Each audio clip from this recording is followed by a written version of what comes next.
কয়েক সপ্তাহ ধরেই অস্থির দেশের ফলের বাজার।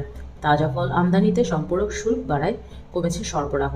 বিপরীতে সপ্তাহের ব্যবধানে কেজিতে দাম বেড়েছে 20 থেকে 90 টাকা। এতে সাধারণ মানুষের নাগালের বাহিরে চলে যাচ্ছে আপেল, কমলা, আঙ্গুর, নাশপাতি মতো পুষ্টিকর নানা ফল। আসন্ন রমজানে ফলের বাজার আরও চড়ে যাওয়ার আশঙ্কায় ক্রেতা বিক্রেতারা। পুষ্টির যোগান দিতে সারা বছরই চাহিদা থাকে আপেল, কমলা, আঙ্গুর, বেদানা, নাশপাতি সহ নানা ফলের। ডলারের দাম বৃদ্ধির কারণে আমদানি করা এসব ফলের দাম এমনিতেই বেড়েছে। এরই মধ্যে আমদানির সম্পূরক শুল্ক বাড়ানোয় পুষ্টির উপাদানটি চলে যাচ্ছে সাধারণ মানুষের হাতের নাগালের বাহিরে।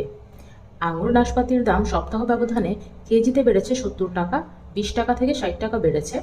আপেল, কমলার দাম কালো আঙ্গুর 400 টাকা থেকে বেড়েছে 450 টাকা কেজিতে।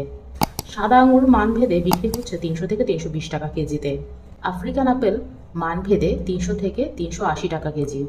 আগে ছিল 260 থেকে 290 টাকা কেজি। সবুজ আপেল ছিল 270 থেকে 280 টাকা কেজি, এখন 350 থেকে 370 টাকা। কমলা বিক্রি হচ্ছে 220 থেকে 250 টাকা কেজি, আগে ছিল 170 থেকে 180 টাকা। নাশপাতি বিক্রি হচ্ছে 320 থেকে 330 টাকা কেজি, আগে ছিল 270 থেকে 280 টাকা। ছোট আনার 350 টাকা কেজি, মাঝারিটা 450 টাকা, সবচেয়ে বড় আনার 600 টাকা কেজি।